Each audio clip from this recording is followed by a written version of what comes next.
Costco is a magical place. You walk in for paper towels and walk out with a kayak, a 10-pound bag of quinoa, and a heaping plate of panic over where you're going to store it all. But no matter what you buy, chances are it has one familiar name on it: Kirkland Signature. People trust it, like deeply, religiously even, possibly more than they trust some relatives. And that's why today we're breaking down how Kirkland Signature became Costco's not-so-secret weapon. But before we get started, be sure to subscribe to the Weird History Food channel. After that, please leave a comment and let us know what other store brands you would like to hear about. Okay, ready to find out how something that usually screams generic disappointment became one of the most powerful brands in retail history?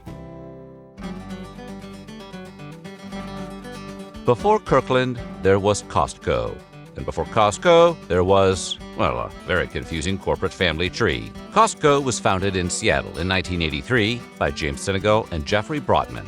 But it didn't appear out of nowhere. It evolved from an earlier warehouse club concept called Price Club, which was founded by Saul Price in the 1970s. Costco and Price Club then merged in 1993, creating the Costco we know today. And from the start, Costco had a very specific philosophy: sell fewer things, sell them in bulk, keep margins low, treat customers like adults. This wasn't a make the store cute and hike the prices operation. Costco warehouses are bare bones, industrial, and fluorescent lit, like a castle where forklifts have opinions. But the value? That's the whole point. Now enter Kirkland Signature. Kirkland is Costco's private label brand, meaning it's owned entirely by Costco. It debuted in 1995, more than a decade after Costco itself. And at first, it wasn't obvious that this thing would become a juggernaut. The name Kirkland comes from Kirkland, Washington, site of the original headquarters of Costco. And that's a very on-brand thing for Costco: practical, unflashy, and mildly confusing if you don't live nearby. Anyway, Costco didn't want Kirkland to feel like a store brand. They wanted it to feel like a standalone mark of quality, something that said, we didn't just slap our name on this, we personally vetted it. And you know what? It worked. What made Kirkland especially weird and powerful wasn't just that Costco created a private label brand. Plenty of retailers do that. Walmart has great value. Target has good and gather. Kroger has whatever's cheapest this week. But Kirkland was different because Costco made a very un-retail decision early on. They tied their reputation to it. Costco did not want Kirkland to feel like the option you buy when you can't afford the good stuff. They wanted it to be the good stuff, which meant every Kirkland product had to clear a higher bar than the national brand sitting right next to it. Former Costco CEO Jim Sinegal once said that if a Kirkland product wasn't better than the brand name equivalent, it simply wouldn't exist. And this wasn't marketing fluff. Buyers were encouraged to kill products that didn't meet that standard. That's why Kirkland doesn't have a version of everything. There's no Kirkland ketchup just for the sake of it. There's no Kirkland cereal aisle the size of a football field. If Costco doesn't think it can improve on what's already out there, or offer the same quality for meaningfully less money, they won't bother. This is also why Kirkland packaging looks the way it does. It's intentionally boring. Minimal colors, big labels, almost aggressively unfancy. Costco doesn't want the packaging to sell you, they want the value to. And because Costco shoppers tend to be loyal, repeat customers, Kirkland benefited from something most brands would kill for: instant trust. When members realized Kirkland olive oil was good, they tried the peanut butter. When the peanut butter was good, they tried the batteries. Although, note from legal, batteries should not be taken internally. Anyhow, all this helped Costco build a brand people would buy sight unseen, which may be low-key terrifying if you think about it for too long. Let's talk about the products, because if you've ever been to Costco, you already know some of these are borderline legendary. First up, the rotisserie chicken. This bird deserves its own documentary. Costco sells millions of them every year, famously at a loss. They cost $4.99. They're massive, and they're strategically placed at the back of the store, so you have to pass everything else on the way. It's not just food, it's bait. Then there's Kirkland bottled water, which consistently ranks among Costco's top sellers. It's boring, it's cheap, it's everywhere, and people buy it by the pallet like they're preparing for the apocalypse. A few other heavy hitters: Kirkland olive oil, which is consistently praised for quality and transparency. Kirkland peanut butter, which is famous for having basically one ingredient, oil. Just kidding. Peanuts. It just has peanuts. Kirkland maple syrup, real, grade A, and Canadian approved. Kirkland pesto, a Costco item that you will definitely catch people hoarding. Kirkland vanilla ice cream, to be honest, the only fun fact on it is that it's dangerously good.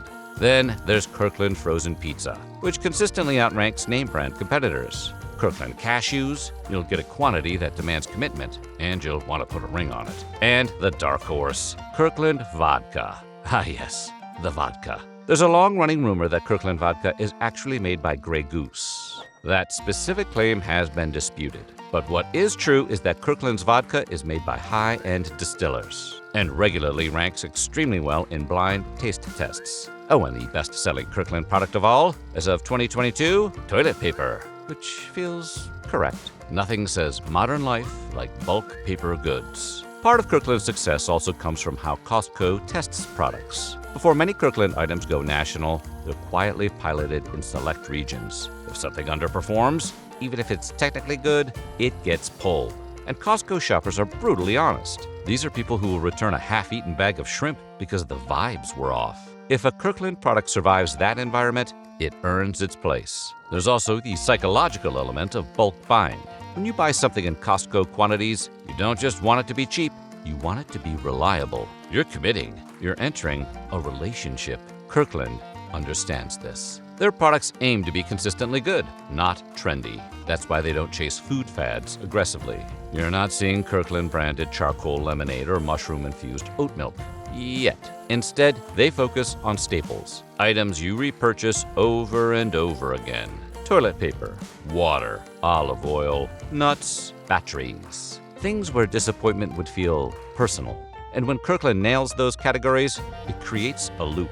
Good products lead to trust, which leads to repeat purchase, which leads to larger basket, which leads to more quality, which leads to even more leverage over suppliers. That's why some national brands quietly fear Costco. If Kirkland enters your category and does it well, you don't just lose shelf space, you lose pricing power. Of course, not everything Kirkland touches turns to gold.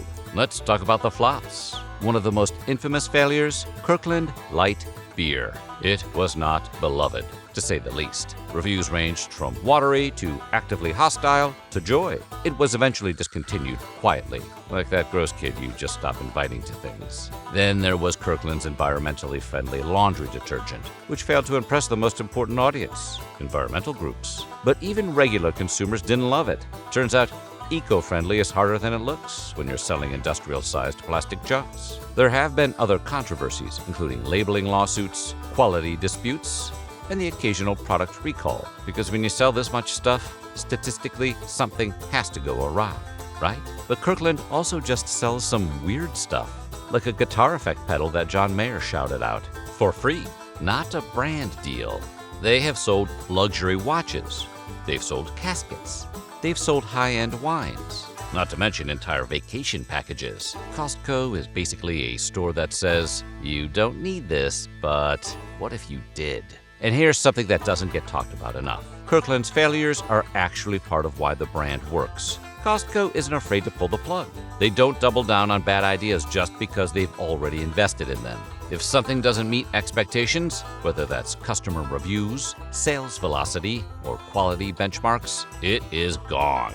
That discipline sends a message to shoppers. If a Kirkland product exists, it passed a test, which means the occasional failure doesn't hurt the brand. It reinforces it. It also sends a message to suppliers. If you're making a Kirkland product, you're replaceable. Costco owns the name. They own the shelf. They own the relationship with the customer. And if quality slips, someone else will gladly take your place. That imbalance of power is rare in retail. And it's why Kirkland can demand better ingredients, tighter tolerances, and lower prices. In a way, Kirkland isn't just a brand, it's a threat, a polite, fluorescent-lit threat that has really great food court pizza. Here's the thing about Kirkland. It's not cheap because it's generic. It's cheap because Costco controls everything. See, once upon a time, Costco had 30 different private label brands, which is what most retailers do, different brands for different categories. Sounds organized, but it's actually a bit of a mess. By consolidating everything under one name, Costco accomplished several things at once. 1. Instant brand recognition. 2. Lower marketing costs. 3. Higher perceived quality. 4. More negotiating power with suppliers. And, this is huge, Costco caps its margins. On Kirkland products, Costco generally limits markup to around 15 to 20%, far lower than most retailers. They're not trying to squeeze every penny out of each product. They're trying to keep you coming back. Costco is also extremely picky about what gets the Kirkland label. They don't just slap it on everything. According to Costco leadership, they look for opportunities where national brands are overcharging, commodity prices don't align with retail prices, or the quality can be matched or exceeded. And here's the wild part. Many Kirkland products are actually made by name brands. For example, some brands of Kirkland coffee are made by Starbucks. Kirkland batteries are made by Duracell. Kirkland coffee pods are made by Keurig. Kirkland cranberry juice is made by Ocean Spray. And Kirkland aluminum foil is made by Reynolds Wrap. You might be wondering, why would those big brands agree to this? Because Costco brings volume. Massive volume. The kind that lets manufacturers run existing production lines at full capacity with guaranteed sales. Costco also controls supply chains tightly, sells in bulk, minimizes packaging changes, and crucially, does not advertise Kirkland products. No commercials, no billboards. No influencers pretending they just discovered it. Well, other than John Mayer. But that wasn't a brand deal, he swears. But the point is, the warehouse is the advertisement. Another underappreciated part of the Kirkland strategy is how Costco uses restraint. Costco carries around 3,500 to 4,000 SKUs, or stock-keeping units, at any given time. A typical supermarket carries closer to 30,000. That limitation forces Costco to be ruthless about what stays and what goes. Every Kirkland product has to justify its existence, not just on price, but on space. If something sits too long, sells too slowly, or complicates logistics, it is out. Costco also avoids constant reformulations. While many brands quietly change ingredients to cut costs, Kirkland is far less likely to do that, because consistency is part of the promise. If customers notice a downgrade, they don't complain quietly. They revolt, and Costco listens, which is another weird retail superpower. Members aren't just customers, they're shareholders, critics, and unpaid quality control consultants, all rolled into one. All of this adds up to a brand that feels oddly honest. Kirkland doesn't pretend to be artisanal. It doesn't pretend to be luxury. It just promises this is good and it costs less than you think it should, which in modern retail is practically revolutionary. One last sneaky part of the Kirkland strategy is how Costco uses scarcity without ever advertising it. Because Costco limits selection and rotates products, Kirkland items feel temporary, even when they're not. Shoppers know that if they love something, they should probably buy it now, because there's no guarantee it'll be there next month. That creates urgency without marketing.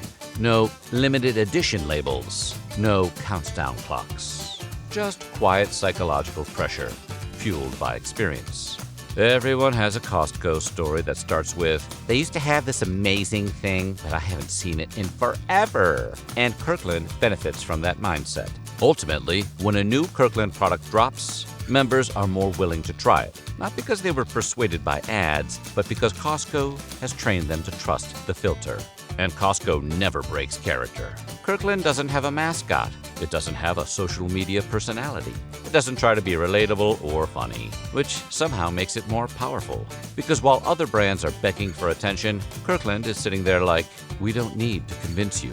You already braved the Costco parking lot on a Sunday." It's also worth noting that Kirkland doesn't just compete with national brands. It disciplines them. If a brand raises prices too aggressively or cuts corners, Costco can respond by expanding Kirkland's presence in that category. That threat alone keeps suppliers honest. For example, in 2018, Costco dropped the price on a 40 count of their bottled water, forcing Poland Springs to follow suit. In that sense, Kirkland isn't just Costco's secret weapon. It's the quiet force that helps keep prices down across entire aisles, and occasionally across an entire industry, all without ever running a single commercial, which might be the most Costco thing of all. By 2024, Kirkland Signature generated an estimated $86 billion in revenue. To put that in perspective, that's more than Campbell's, Hershey, and Kellogg's combined. People trust Kirkland because it consistently delivers value.